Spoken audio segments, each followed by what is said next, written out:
My name is Misty. I have a husband and a 1-year-old child.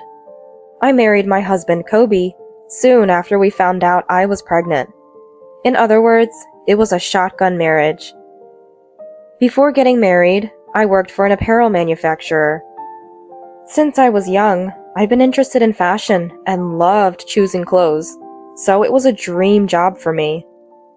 Kobe worked in an event company in the same building as my company. We only saw each other occasionally in the elevator, but one day, Kobe asked me out for a meal.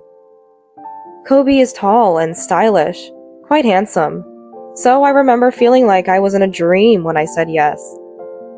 After several dates, we started dating. Kobe works at an event company, so he often works on Saturdays, Sundays, and holidays, making it hard to align our days off. But I was thrilled whenever we could spend even a little time together. Kobe is fashionable, and I always liked his sense of style and clothing. Looking back, I realize I, with little experience in love, was smitten with Kobe. I thought having him was enough. So when I found out I was pregnant, I was happy. And when Kobe proposed, I thought there couldn't be a happier ending. But now I see that wasn't a happy ending, but the beginning of hardships. After getting married, we set up our new home in an apartment. It wasn't a luxury apartment, but a 3LDK. Modernly refurbished designer apartment, which I really liked. Our newlywed life in this new home was fun, and Kobe always seemed to enjoy the meals I cooked. Kobe's job remained busy, often away even on his days off. But when he was home, he was kind, caring for my well-being, making me feel happy. Then, with the arrival of spring, I safely gave birth to a boy. Kobe was even happier that it was a boy, proudly taking photos every day. Hoping he'd grow up to be a kind person, like Fred Rogers, we named him Fred. However, at Fred's 3-month checkup, we discovered he had a heart condition.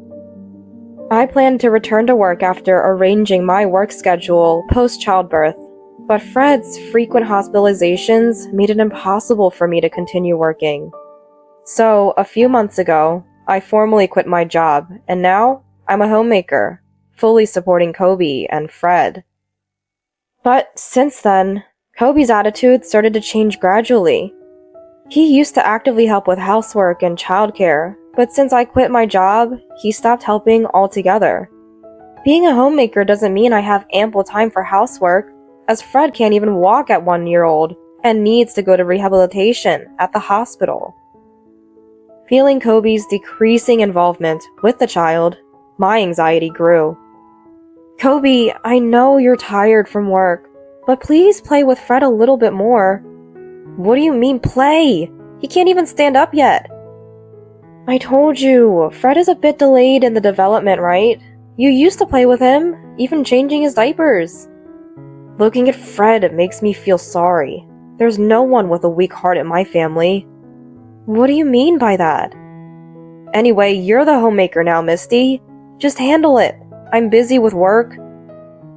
Kobe said this with annoyance and quickly went to the bedroom. That's no way to talk. Though I couldn't agree with Kobe's reasoning, I reconsidered, thinking maybe he was irritable from work fatigue. From this point, I should have noticed Kobe's true feelings. Our income decreased since I became a homemaker, so I was mindful of our spending. But Kobe's extravagant spending was leading us to dip into our savings.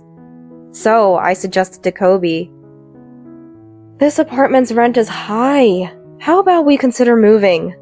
"No way. I like this apartment," Kobe said, not even looking away from the TV. "I like it too, but we're running a deficit every month. Maybe we should find somewhere cheaper?" "That's because you quit your job, Misty. Why don't you put Fred in daycare and go back to work?" I wondered what he was thinking. Just the other day, Fred had a sudden health issue and was rushed to the hospital in an ambulance. There's no way I could leave a child in that condition in someone else's care. "Kobe, do you understand Fred's condition? We need to save money for Fred's sake. Actually, I found a place with cheaper rent near the hospital. It's a bit old, but a 2DK, and I think it's enough for the three of us. Fred! Fred! You're always talking about Fred! Don't make everything about him! I was startled by Kobe suddenly raising his voice. It's because I work every day that we can live like this, right? I absolutely don't want to move to some old apartment. But at this rate...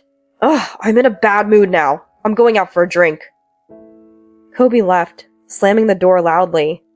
Fred started crying at Kobe's yelling. As I comforted Fred, tears came to my own eyes.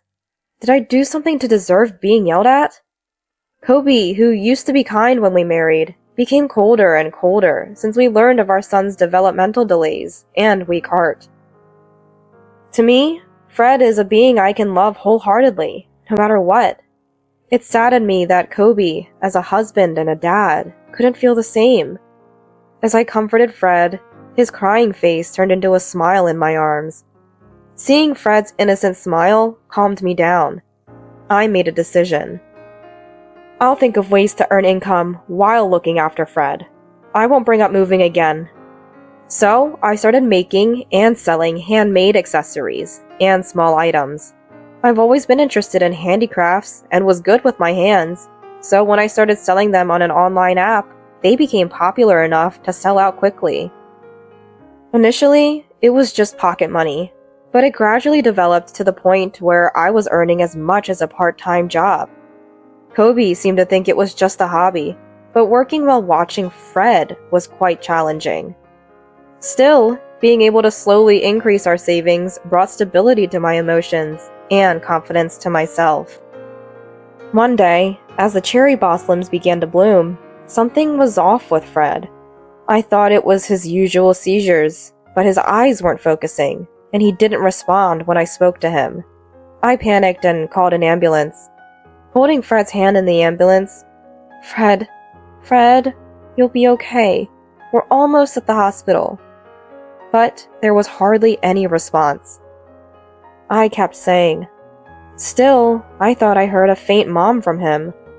But by the time Fred was brought to the hospital, he was in cardiac arrest. Despite immediate CPR, Fred passed away. He was only 1 year and 3 months old. After losing Fred, I became like an empty shell. I couldn't bring myself to do anything or meet anyone. I couldn't accept the reality that Fred was gone. Kobe shed tears right after Fred's death, but a few days later, he was acting as if nothing happened. Seeing how down I was, he said, "Fred was sick from birth. It was his fate." Yeah, but I still can't believe Fred is gone. Next time, we'll be blessed with a strong child. I'd prefer another boy. I was dumbfounded, looking up at Kobe.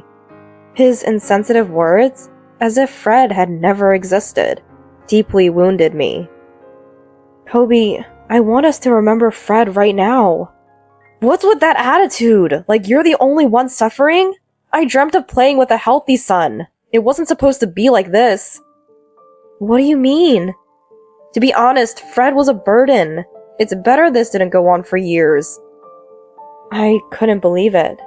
Could this man say such cruel things so easily? Sure, it was tough having Fred, but I'm grateful he came into this world. I don't ever want to forget our dear son. I honestly expressed my feelings to Kobe, but I didn't think my words reached his heart. I'm tired of talking about this. I'm going to sleep. With that, Kobe quickly retreated to the bedroom. Even after that, I couldn't stay positive and often found myself depressed. I didn't feel like restarting my handmade craft sales, barely managing the bare minimum of housework. Seeing me like this, Kobe grew even moodier. Gradually, he started coming home late and often ate out without contacting me. I think our marital relationship was cooling off bit by bit. I knew this couldn't continue, but I couldn't bring myself to take any action. Eventually, Kobe began saying he was on business trips and started staying out overnight. He said the events he was handling were in the countryside, but I had a bad feeling about it. And that feeling turned out to be right. One day, a woman named Abigail visited our house. Kobe was out at work that day. "Are you Kobe's wife?" "Yes, but who are you?" "I work at the same company as Kobe." "You're from his company?" "Yes, and I'm in a relationship with Kobe." "I'll get straight to the point. I want you to break up with him." "What?" "You're neglecting Kobe. You don't cook proper meals and there's no conversation between you two. If you don't love him, please break up with him." "Wait a minute. Are you saying you're dating Kobe? This is the first time I'm hearing of this. How can you expect me to just agree to break up? Can you leave for today, please?" "So you get desperate when you think you'll lose him. But Kobe loves me. He says he can work hard because of my support, including in his personal life. He says he gets irritated being with you." I wondered why I had to hear such things from this woman who suddenly showed up. Trying to suppress my rising anger, I looked straight at Abigail. "Please leave." Abigail seemed to want to say more, but reluctantly left. When Kobe returned late that night, I confronted him about what happened. "What's going on? Are you dating Abigail?" "Of course not. She's just a junior at work, and we've had meals together, that's all." "So she's been supporting you in your personal life? That's why you've been coming home late?" "You're always so noisy. You sit at home crying all day, and now you act all high and mighty." I stared at Kobe in shock. Without meeting my gaze, he opened the fridge, took out a can of beer, and started drinking, ignoring me completely as he turned on the TV. I stood there, unable to say anything more. A few days after the incident with Abigail, I received a message from a close friend from university. I had majored in fashion design in college. The message was an invitation to a reunion with classmates from that time. During university, I was full of dreams and hope. With my classmates in fashion design, I felt I could be my truest self, unlike with other friends. Maybe I should go. On the other hand, many of my classmates were flourishing in design-related jobs. I felt too miserable showing them my current downtrodden self. As I was brooding over this, my mobile phone rang. It was Kristen, the friend who had messaged me. "Misty, it's been a while. Are you okay?" Hearing the caring words of my friend after so long, I felt like she understood my current state. "Yeah, maybe I'm not so okay," I said, tears welling up. "I'm off today. Can I come to see you?" I was deeply touched by my friend's eagerness to be there for me. "Yes, I want to see you too." Within an hour, Kristen arrived at my house. Then I told her about the loss of my dearest son. "It was like that. You always keep tough things to yourself. You haven't changed. It must have been hard for you. Misty, you really did well." Kristen prayed in front of Fred's portrait and said, "Fred looks so nice in this photo. It feels like he's saying thank you, Mom, to me." Hearing those words, I couldn't stop my tears from overflowing. On the last day, when Fred was taken in the ambulance, I felt like he called me Mom. Maybe he was saying thank you at that moment. I told Kristen about it and broke down crying. She gently rubbed my back until I calmed down.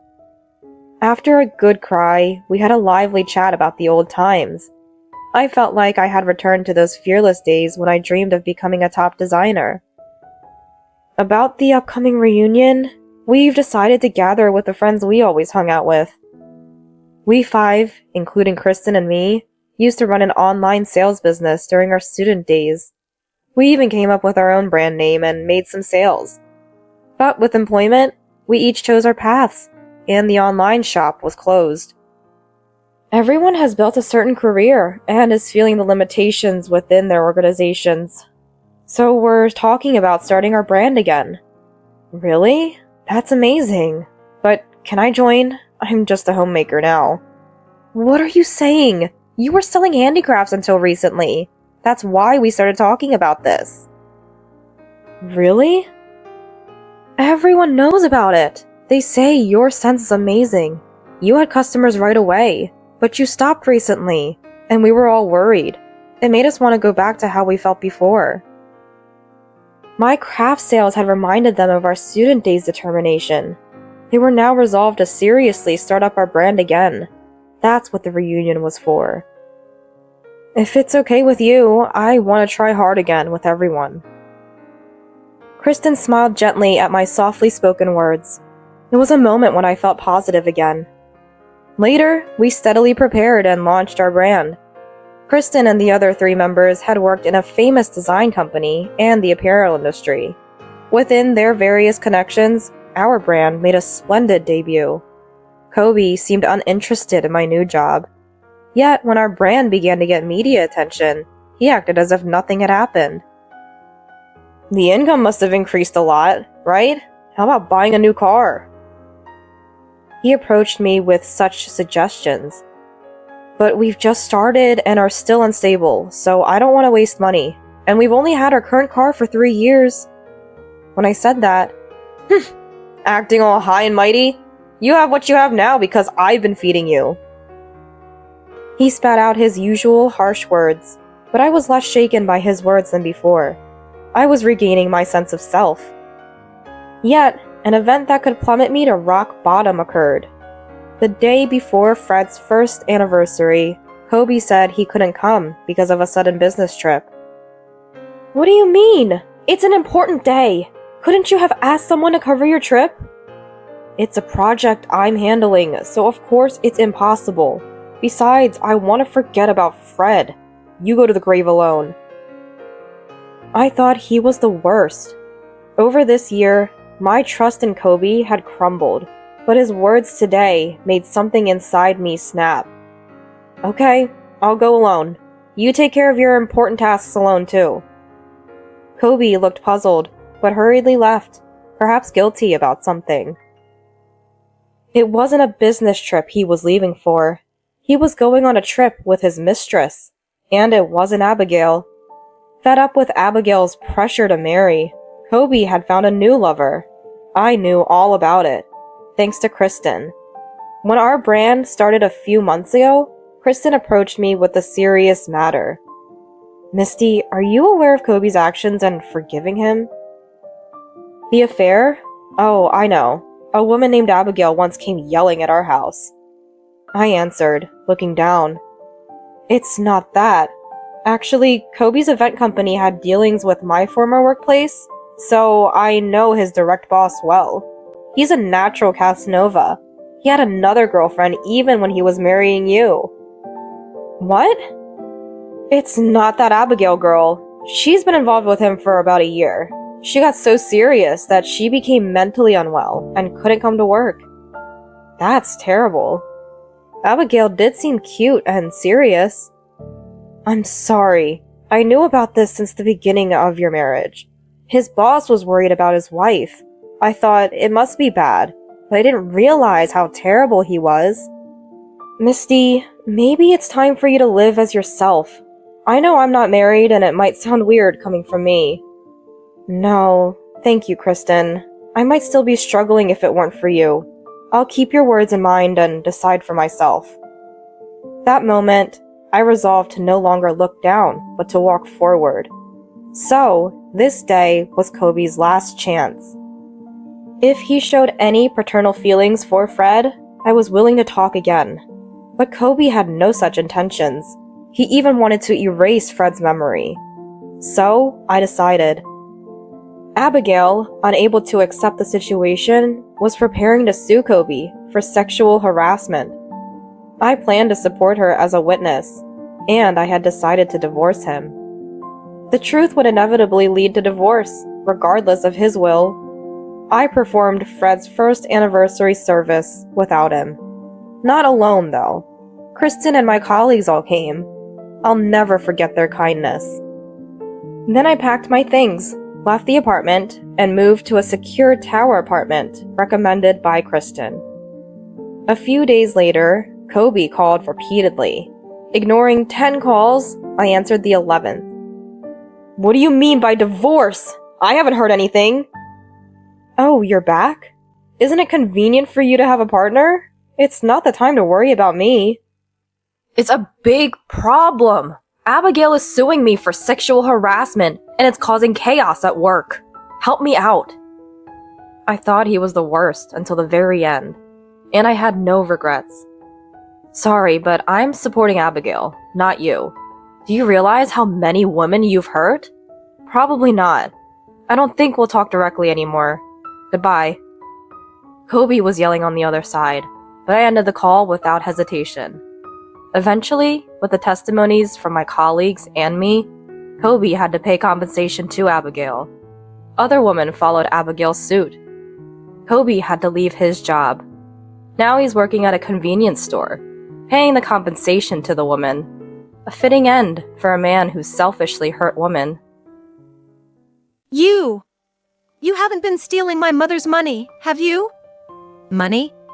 Oh, I took it. Took it? What do you mean? That money was for my mother's hospital fees. Can you give it back? Even if I said anything, I've lost $400 at the slots in these past 2 weeks. Only $400 is left. Your mother is 80, right? It's a waste to spend $6,000 on an old lady with no future. I'll use the rest of the money more meaningfully since I'm healthy. My husband casually admitted to taking my mother's hospital fees and laughed at me as if mocking. A mix of anger, doubt, and regret swirled inside me, making my head feel like it was about to explode. I wanted to divorce him immediately, but he refused to agree to a divorce. I had to find a way to divorce him somehow. A week later, my husband called me. Hey, can you help me out? I'm in trouble. What? What happened? I had an accident with a car. I was driving along the river near our house and crashed spectacularly because I wasn't paying attention, rolled down the embankment. They're taking me to the hospital urgently. They say I'll have to stay in the hospital for a while, so could you bring some clothes and stuff to the hospital? Got it. I'll prepare and head over. Thanks, I appreciate it. My husband seemed to have no guard up against me. Feeling a good opportunity had arisen, I did a mental fist pump and headed to the hospital. I brought you some clothes. How bad are your injuries? Just a broken leg. They say I can leave in about a week. That's good, it wasn't worse. By the way, your mother had paid her hospital bills when she was discharged, right? Bring me some money for mine too. It's a hassle to pay later. Money? You're not worth the treatment costs. This suits you better, doesn't it? Necessary, right? I confronted my husband with something and created a situation where he had no choice but to agree to a divorce. I'm Charlotte. I'm 53 years old, working in an office job, currently living with my husband Lucas. We have a daughter, Mary, who graduated from college 2 years ago and moved out when she found a job. Thus, having fully completed our parenting duties, our life should have been more relaxed, but that's not quite the case. My childhood home is about a 40-minute drive from our house, a distance that's not too far nor too close. Since my father passed away 5 years ago, my mother Emily has been living there alone. My mother is 80 years old this year. It's worrisome for her to be alone, so I visit her after work or on weekends to support her. Mom, I bought some rice, so I'll leave it here. We still have rice left. You always say to prepare things early. Well, that's true. But you don't need to come every week, I'm fine. You have your own household to take care of, don't you? It's okay. I'm managing everything at home. I'll come again next week, so let me know if you need anything. After stopping by my childhood home after work to drop off the rice and see my mother's face, I quickly leave the house. My stay is always around 3 minutes, leaving my mother slightly exasperated by my hurried visits. As I leave, I hurry back home to prepare dinner. Would it be better to just live together considering how rushed I am? Some might think so, but there are reasons why I don't live with my mother. You were at your mother's home again? Hurry up and make dinner. I'm starving. Sorry, I'll start preparing right away. Starting now? What time will we eat then? If you can't manage the house because of visiting your mother, then stop going. I can't do that. I placed the supermarket bag next to the sink without facing my husband Lucas in the living room.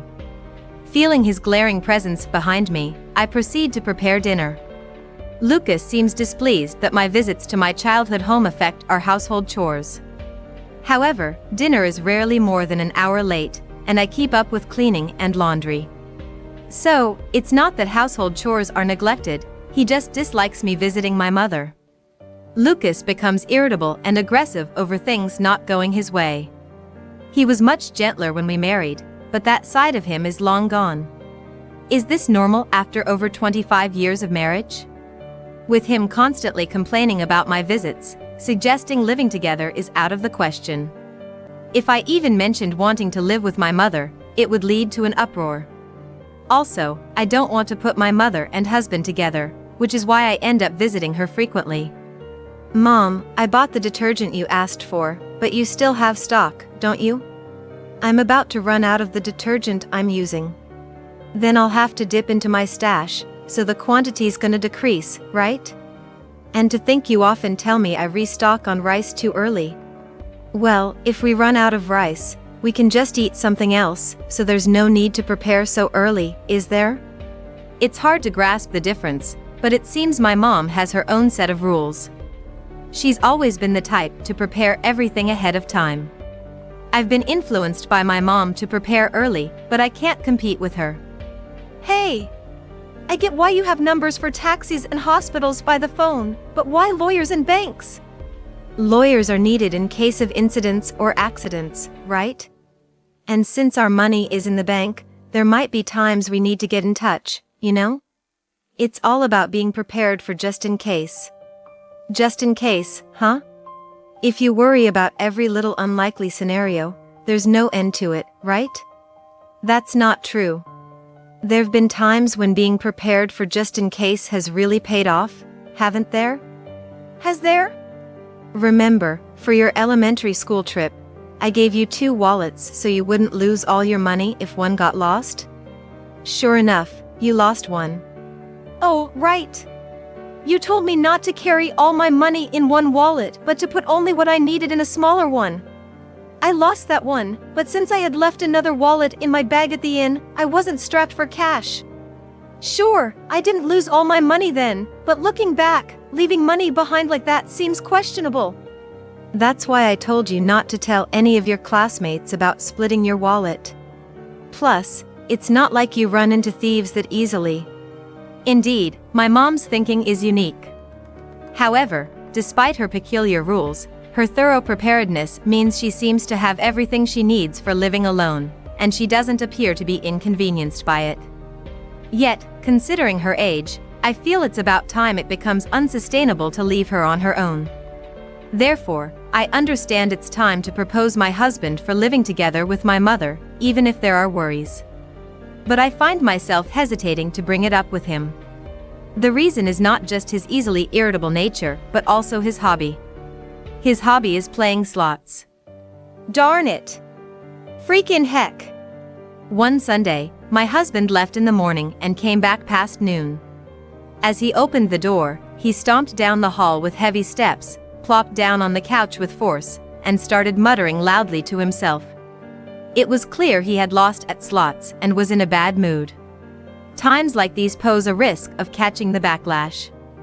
I was in the kitchen next to the living room, but to avoid being spoken to by my husband, I went to the bathroom even though I didn't need to, and killed time on my phone for about 10 minutes. Arg, this is so annoying! His stress seemed to be particularly high today. My husband was yelling loud enough to be clearly heard all the way to the bathroom. As I played games on my phone, I prayed he wouldn't take his frustration out on something and break it. While he never borrows money for it, he pours almost all of our disposable income into slots. It would be nice if he won at least a little, leaving us with some money in hand, but gambling isn't that kind. Most months, the money he puts in dwindles down to zero. Because of this, our savings are minimal at best. The only saving grace is that he doesn't gamble away money to the point of debt. Still, the thought of a couple in their 50s with virtually no savings as they approach retirement is incredibly worrying. He started playing slots about 30 years ago, before we got married. Initially, he was interested because a favorite American animated movie of his was turned into a slot machine theme. However, it was purely out of love for the animation, and he played slots casually, without much concern for winning or losing, truly just as a hobby.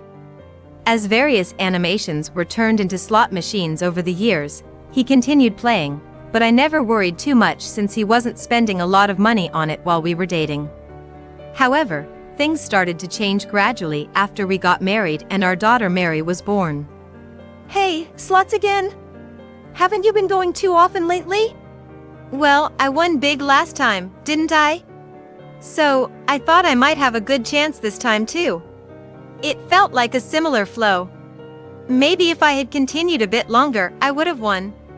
You only spend about $100 a month, and hitting the jackpot is rare, right? I get that you had a good experience, but don't increase the frequency. You've already spent $400 on slots this month. We have Mary now, so please be more careful. Sorry. I'll be careful. My husband scratched his head in embarrassment and chuckled sheepishly. At that moment, I thought he would cut back on slots soon, so I didn't push too hard.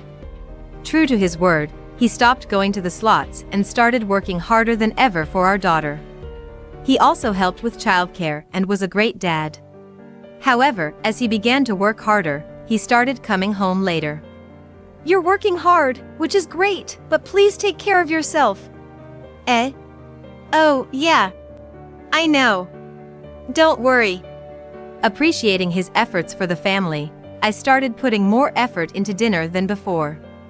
He always said the food was delicious, but when I looked at his face during those times, his eyes were wandering. He was keeping something from me. As his wife, I could tell. And it didn't take long for his secret to come out. Is that Lucas over there? One Sunday, as I was out shopping for dinner and waiting at a crosswalk, I saw my husband coming out of a slot parlor. He said he was going out to lunch with a friend today.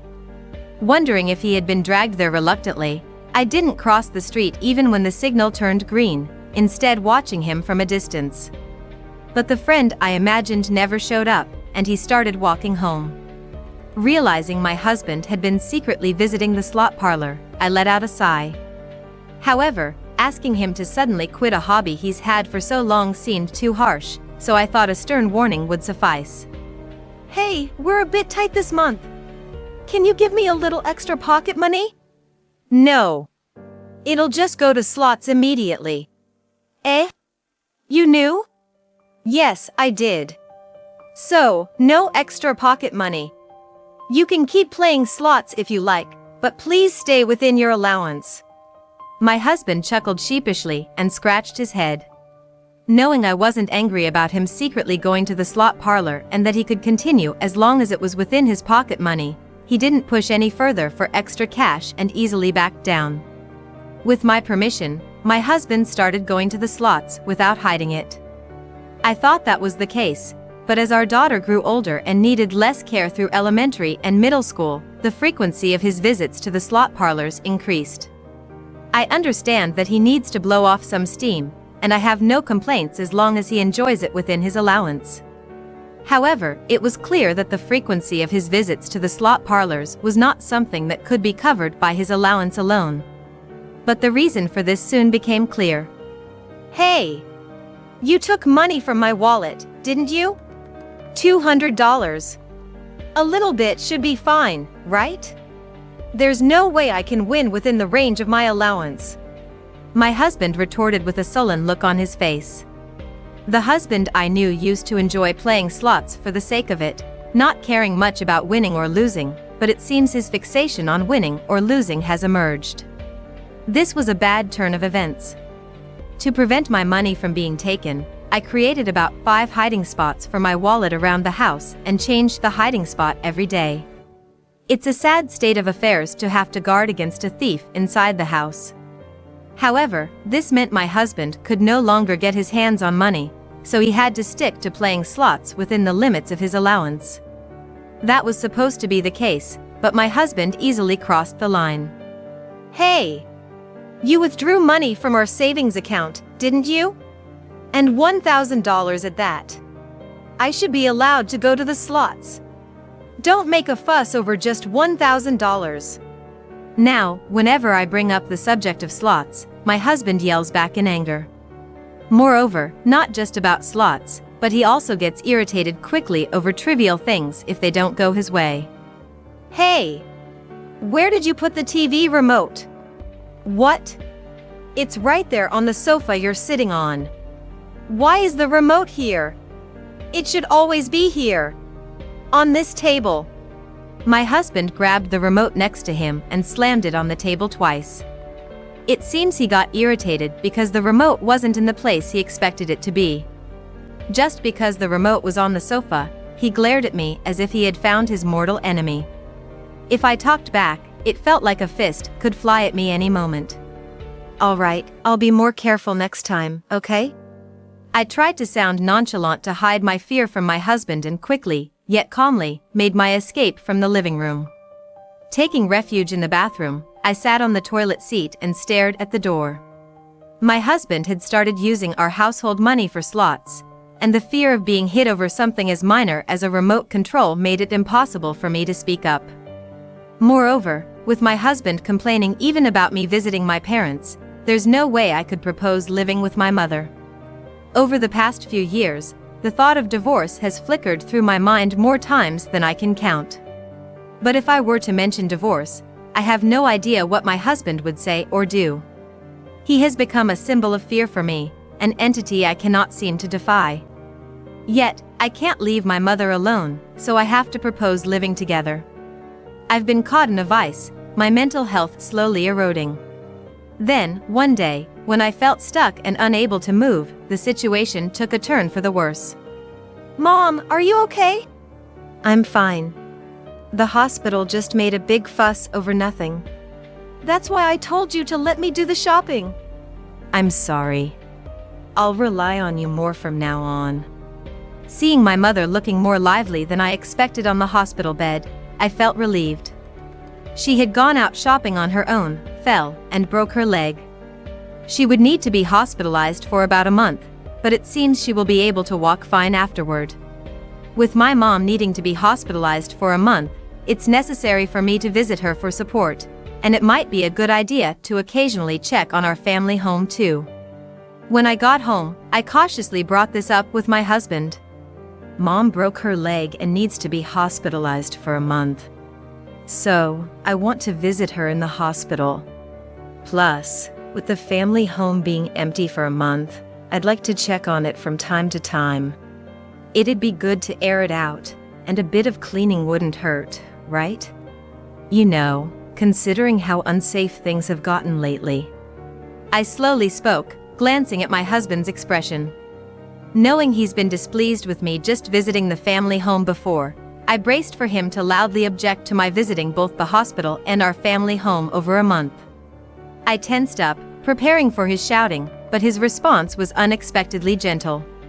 She's gonna be able to walk again, right? That's great. You go to the hospital. Handling both on your own would be tough, wouldn't it? I'll take care of checking on the family home. Just let me know what needs to be done. His words made me relax all at once, my body going soft like jelly. Even towards my hospitalized mom, my husband couldn't show his previously cold behavior. It felt like the kind husband I knew had come back. Following that, I began visiting my mom at the hospital, and my husband would check on the family home. Sometimes, I'd go to the family home, and he'd visit the hospital. What does Lucas talk about when he visits? Well, mostly about the house. Like, if there are any rooms I shouldn't enter, or anything I shouldn't touch. Though I was worried, it seemed the relationship between my husband and my mom was good. This made me think it might be a good time to suggest living together once my mom was discharged. A month after my mom's hospitalization, she was set to be discharged. You're getting discharged soon. I can finally go home. Oh, right.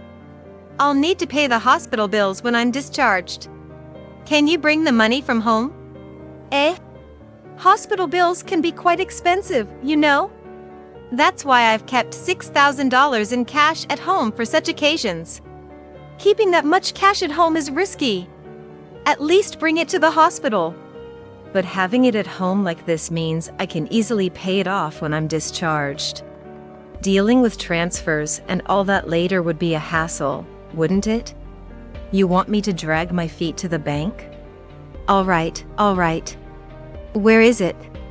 My mom's thinking was indeed unique. I decided to pick up the hospital fee from our family home on my way back from the hospital. What? Where's the cash? When I opened the drawer my mother had told me about, the cash was nowhere to be found. Thinking I might have gotten the location wrong, I searched nearby, but still, no money appeared. Could it have been a burglary?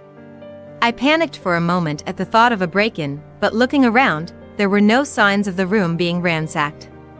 My husband and I had been taking turns staying at the family home, and he never mentioned any signs of a break-in. The house hadn't been disturbed, yet the cash was cleanly gone. An unwelcome thought began to form in my mind. If what I was imagining had happened, it was unforgivable. Although not yet confirmed, my anger was already simmering. I needed to confront my husband to verify the facts. Look, if I'm wrong, you can yell all you want. But you didn't take Mom's money, did you? Money? Oh, I took it. Took it? What do you mean? That was for Mom's hospital bills. Can you give it back? Even if you say that, I've lost down to just $400 at slots in the past couple of weeks.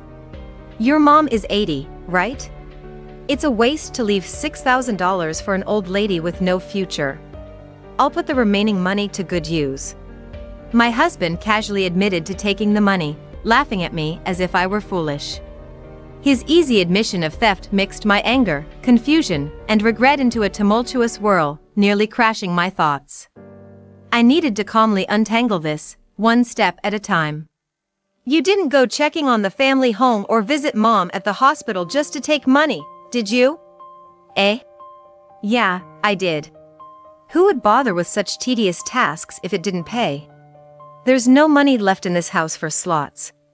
I was hoping to find even a little cash, and then I stumbled upon $6,000. It's dangerous to leave such a large sum at home in these unsafe times. What he said wasn't wrong. But one wouldn't expect a family member to be a thief. Had my husband been asking Mom about rooms she didn't want him to enter or things she didn't want him to touch, just to look for places where valuable items or cash might be hidden? Finding the checkbook wouldn't have been as easy for him, but discovering cash must have delighted him. Imagining my husband's joy at finding the cash made me start to feel intense anger towards him. Above all, I couldn't forgive him for speaking so dismissively about my mother. We're getting a divorce. My anger reached its peak, blowing away the fear I had felt towards my husband, and I blurted out the demand for divorce. The words came out in a rush, and I surprised myself, momentarily showing a startled expression. My husband didn't miss that fleeting expression of mine and maintained his assertive demeanor. Divorce? For what reason? Slots? Sure, gambling can be grounds for divorce, but that's usually when it leads to significant debt that disrupts living. I haven't made any debts through slots, and I haven't touched the monthly living expenses, so I wonder if divorce would be granted? Is it because I took the money? But even that, in a family relationship, taking money wouldn't be considered a crime, right? I saw something like that in a video online. The law doesn't interfere with family matters. My husband smirked triumphantly as he looked at me. There is a way to divorce my husband. But in the current situation, I just can't seem to make the final move. Tears welled up in my eyes from frustration. Feeling bitter? Why don't you say something back then? Thinking that speaking up would make my tears fall, I didn't want to show my husband me crying, so I ran out of the house. Feeling an overwhelming sense of defeat, I sought refuge at my parents' house. A week after leaving, I was staying with my recently discharged mother at our family home. There was no contact from my husband. He probably thinks that if he leaves me alone, I'll eventually break and come back. But I have no intention of returning home, and I haven't given up on getting a divorce yet. I've already told my mother about what happened that day, and she supports my decision to divorce. Regarding the $6,000 my husband stole, my mother said it was partly her fault for keeping the money at home and that I shouldn't worry about getting it back. However, I couldn't let it go and insisted on returning the money to her. Ideally, my husband should be the one to return it, but receiving money from him would only complicate things for me, so I've also refrained from contacting him. However, with neither of us reaching out, the situation has stagnated over the week. Feeling stuck and unable to make the next move, I was at my wit's end when suddenly my husband called, and the situation took a turn. Hey, I need a bit of help. I'm in trouble. After a week, this is how you call. What's going on? I got into a car accident. I was driving along the river near our house, got distracted, and spectacularly crashed, rolling down the embankment. Got rushed to the hospital. Looks like I'll be hospitalized for a while and need you to bring some clothes and stuff to the hospital. Despite wanting to divorce him, I naturally worried about him since it involved his life. But since he sounded upbeat on the phone, it seemed it wasn't a life-threatening accident. This was an opportunity one couldn't miss. All right. I'll get ready and head over. Thanks, I appreciate it. Since he initiated the call, it seemed he wasn't wary of me at all. I mentally celebrated the good turn of events and headed to the hospital. I brought you some clothes. How's the injury? Just broke my leg like your mom. But I should be out in about a week. That's good, could have been worse. Speaking of which, your mom paid her hospital bills when she was discharged, right? Do the same for me when I'm out. I hate dealing with payments later. Money? Treatment for you seems like a waste. This suits you better, doesn't it? I smirked, just like my husband had a week ago, and handed him the divorce papers. What? You still haven't given up on divorce? I told you I'm not agreeing to it. What if I said I'm considering reporting you? Huh? Report? About your mom's money?